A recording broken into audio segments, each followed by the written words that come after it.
I bring you today my bleeding Whirlwind build, using the Warlord class combo. I always liked the bleed mechanic in Grim Dawn, and after seeing the Gutsmasher mace, I really wanted to make a build around it.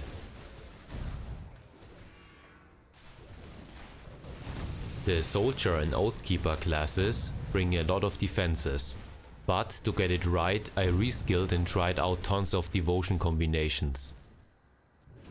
Now I'm at a point where it can reliably run SR80 and probably can go up to 90, depending on the modifiers. And since the bleeding effect is a dot and gets tons of duration increases, you don't need to be actively hitting the enemies like a regular physical Whirlwind build. You can just run through them, hit them a few times, and most of them will just die from that alone if you waited. This makes the build perfect for kiting bosses and elite packs. So your survivability and clear speed goes up by a lot if you remember to play it like a bleed build and not like a normal Whirlwind build.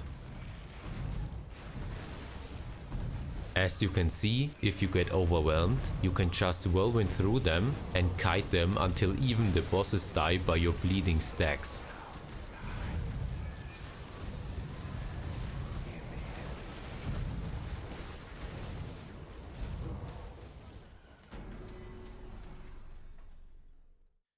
I will go over the skills and devotion choices first, and then over the items and how they relate to those skills. Starting with the Soldier class. The Blade Arc will be one of our main damage dealing skills. At max level it gives a huge bleed debuff and can hit up to 14 targets. So we want to max it out at 26. The side note Clean Sweep will increase the damage immensely and give the skill a cooldown. This is perfect since we want to channel Eye of Reckoning most of the time, and then we can use Blade Arc in between to apply a massive dot effect. You can just keep channeling Eye of Reckoning and use Blade Arc on cooldown. It won't disrupt the channeling.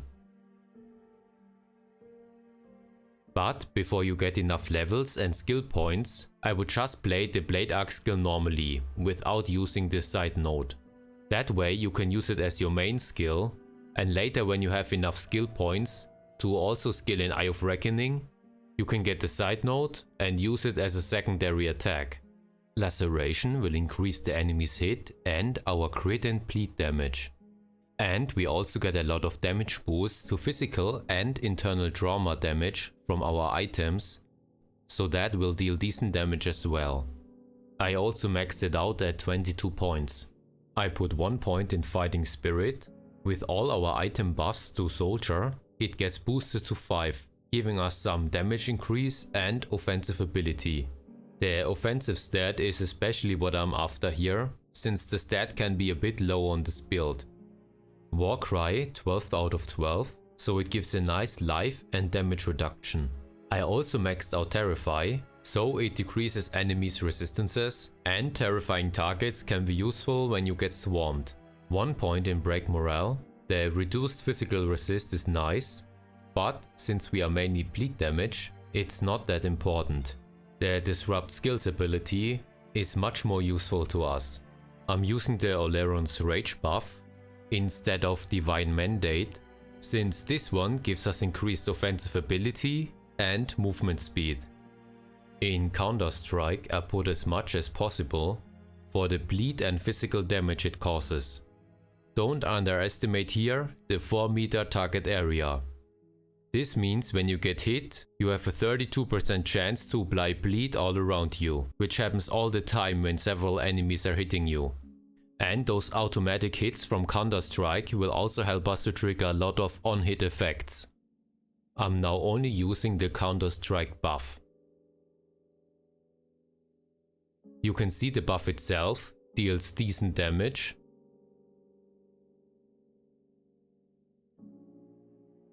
And helps us trigger a lot of effects from our rings, gloves and other items. 1 point in Menhir's Will, so we get an emergency heal. 10 out of 10 in military conditioning, The health increase is great, and the physique increase will also boost our defensive ability stat. 1 in veterancy. It's not that important, but a nice little boost, since 1 skill point invested will put us at 5. The same is said for decorated soldier. Scars of battle on the other hand is much more important. It allows us to max out our armor absorption at 100% without the need of using much living armor or sacred blading. So we can use more titan blading, giving us overall better defenses. And getting reduced stun and freeze duration is hard to come by, so it's another important reason why you wanna take it. 12 out of 12 in field command. The defensive and offensive increase is nice, but the whopping 25% armor increase is even better. And 12 out of 12 in squad tactics, mainly for the attack speed, since it scales very well with Eye of Reckoning. In Oatkeeper we put 16 out of 16 in Eye of Reckoning. You might wonder why I didn't max it out at 26 points. It's because most of our damage comes from items that buff Eye of Reckoning with bleed damage, like our gloves and our weapon. So the damage difference between 26 and 16 points isn't really that much. The 10 points you get from that are really better spent somewhere else. In fact, you could take even a few more points out of it if you needed more defense or something. I would consider the points in Soulfire more important than the points in the base skill for this setup, since it gives us a flat % damage reduction for every enemy we are hitting with Eye of Reckoning. This will significantly increase your survivability. Via Smite is my movement ability, since it can trigger another bleeding effect with this skill. But if you really wanna be mobile, you could also put 2 points in Blitz and Blindside. Then you have 3 movement abilities if you include the one crafted on your medal. 1 point in Guardian, and then 12 out of 12 in Celestial Presence for the physical and bleeding resistance reductions. With Presence of Virtue we can get a permanent offensive ability increase and have another chance to trigger bleeding damage. 1 in Haven for a slight health and healing increase, and then 10 out of 10 in Rebuke, mainly for the resistance to life reduction and reflected damage. I put 1 point in Resilience. It gives some small increases, but the 22% healing increase is significant. Lastly, 1 point in Ascension and a few points in Clarity. It's a temporary buff for 10 seconds, so when clearing packs you can just spam it. But at bosses you might wanna use it strategically, since it gives you a lot of debuff duration reductions and a 100% life and energy leech resist. In our devotions, we want to reach Wolf and the Huntress for the bleeding damage they provide. I played a bit with Unknown Soldier and Oliron, since they give more bleed damage, but the points I would lose to max out either one really hurt in survivability. At lower Shattered Realm levels you could just play with them, but my current setup still deals great damage and has much more survivability. Also, if you take a look at both skills, they get triggered on crits, which means you really wanna have a high offensive stat, which we don't have. Also, we don't really have skills to reliably trigger them. Living Shadow is still somewhat manageable if you use Blade Arc, but at certain bosses with high defenses you will have problems to trigger the crit. I really tried a lot of different combinations here. I tried the Scepter, since we are using a mace, and I tried Kraken, since we're using a two-hand weapon. But yeah, this setup is much more comfortable to play with and gives you much more room to breathe. Let's now go over the skill route. Put 1 point in purple, then max out Falcon.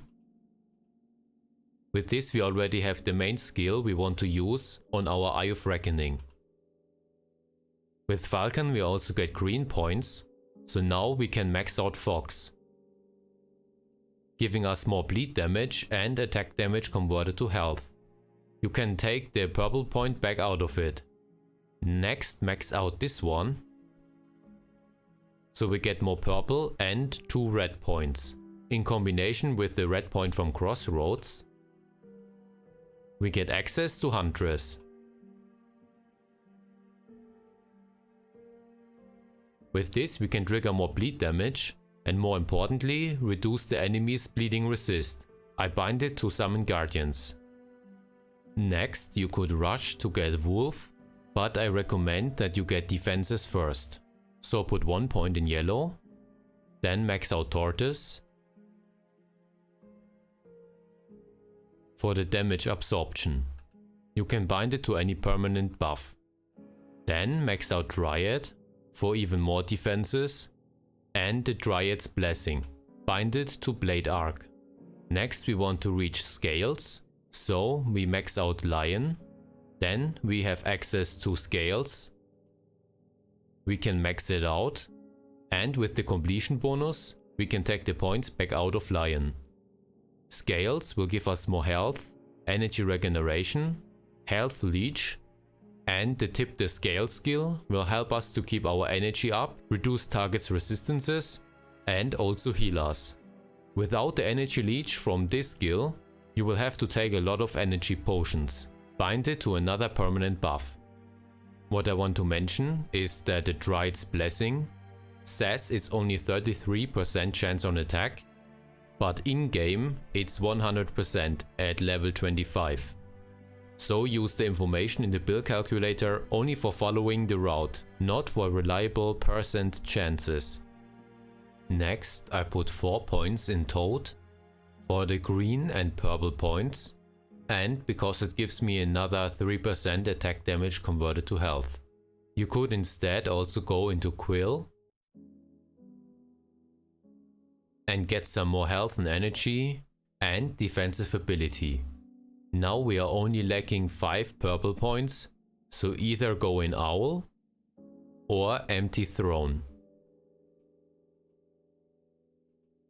With this we unlock the Wolf, max it out and bind it to Virus Smite.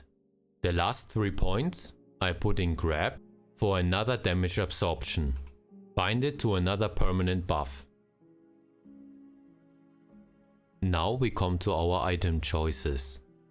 For the weapon we are of course using the Gutsmasher, the weapon that inspired the build and really makes it perform as good as it does, increasing our soldier skills and Eye of Reckoning, and giving tons of weapon and bleed damage to Blade Arc and Eye of Reckoning. Also the lightning damage to physical conversion will help us to transform our Soulfire lightning damage. The skill Gutsplosion is also badass. It triggers literally on every enemy death, causing lots of AoE bleed damage and enemy health reduction. For the component I'm using of course Seal of Blades, which is perfect for any bleed build, giving lots of bleed damage, health leech and pierce resist. And for the augment I'm using the potent Bloodscale powder, giving some bleed damage and lots of health.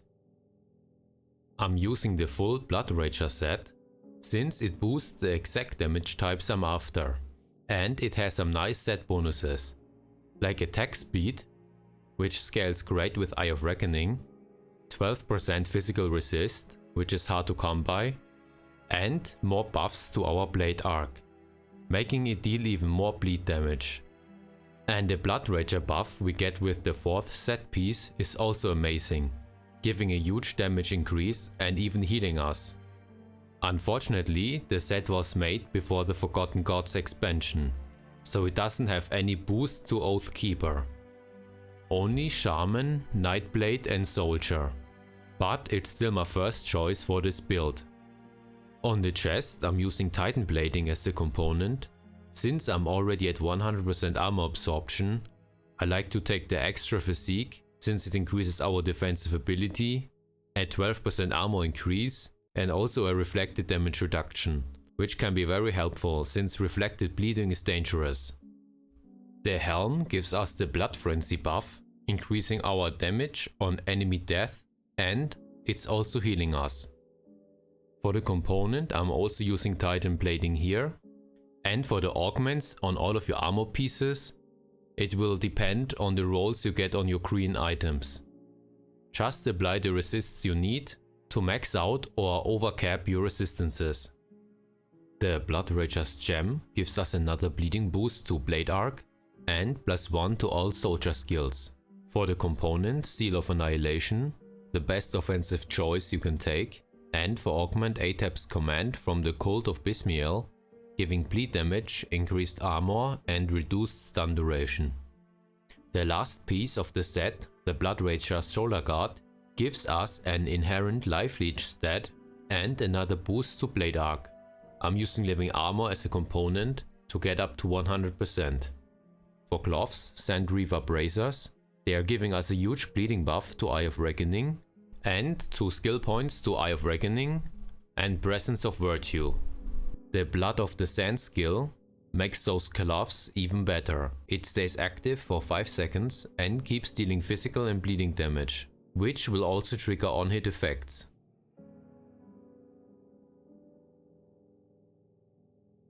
You can see that it keeps triggering our Blood Rage and also the Eye of Orisa. This effect is so cool and helpful in clearing large packs that I was looking for other ways to trigger it and keep it up longer. And then I found that this ring pretty much does the same thing. In combination with the gloves, you can have a nearly infinite loop of blood pool triggers when enemies are close to each other, which means more AoE damage even while you aren't directly hitting them, and of course you will also get more on-hit triggers. For the components, I'm using Restless Remains for Life Leech. For boots, craft Stone Plate Greaves with the resistances you need. Getting the Blood Leather prefix would be a great addition, of course. For component, Mark of Mokdrogen, so you have more health and movement speed. My first spell choice is this one, giving nice damage overall, but also health and defensive ability stat. The 3 points in Laceration will help us to max it out at 22 points, but another reason why this is my first choice is the skill that deals great bleeding damage and gives a 15% damage reduction for 10 seconds. And this skill has a 6 meter radius, and it triggers on normal attacks, not crits, with only a 2-second recharge. I mean, this skill alone makes this belt an insane item. But I have an alternative for you. The Gladiator belt has the offensive stat on it, which could be important if you want to get more crits. And it gives a passive bonus for two-handed weapons, giving you even more of the offensive stat and armor. As you can see, wearing it gives you a huge bump in offense. So if you go for a more aggressive devotion setup, using the Unknown Soldier, you could use this belt instead. For pants, I'm using Reaper's Leggings, since they give a +3 to Oleron's Rage, and they have a nice variety of stats I need, like offensive ability, health and lots of resistances. For component, Ancient Armor Plate, for the armor and armor absorption, and if you want an alternative, you could use the Solail Sect one. They don't give you any skill points, but they have inherent life leech on it. The first ring will be the Ring of Orisa, giving us skill points to Blade Arc and Celestial Presence. It also converts some more lightning damage to physical, which will help with our Soulfire damage, and the Grounded skill will give us another AoE bleeding attack, which will stay active for a while and in combination with the blood pools will keep dealing AoE damage even if we aren't attacking directly. The component will be the Runebound Topaz for the health, defense and reduced stun duration, and the augment will be the same I used on the amulet. For the second ring, I chose the Deathlord's Band, which I mentioned before. It gives us point in Laceration and Rebuke. And it gives us the Blood Pool skill, that functions similar to the glove one. When you use both items in combination, you will trigger a lot of blood pools.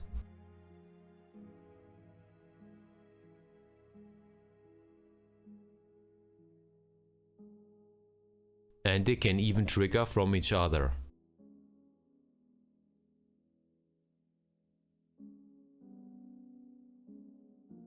For component and augment, the same as before. This blood explosion you can see around our character comes from our belt. This means the blood pools trigger the attack from our belt, spreading dots and reducing the enemy's damage. I pretty much created a bleeding damage aura with the belt, the gloves and the 2 rings.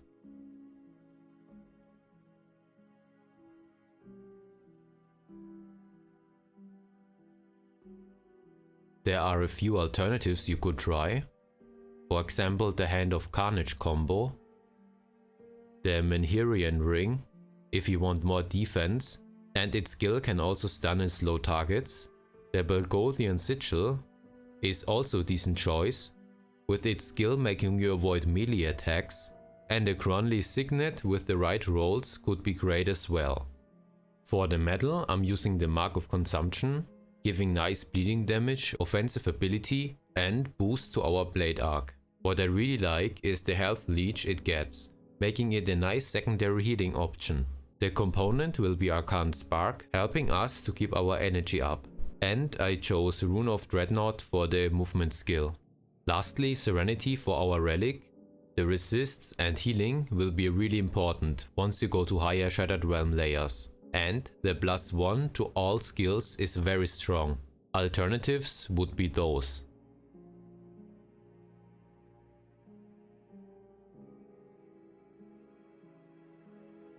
Let me show you now a Shattered Realm 80 run.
Trespassing.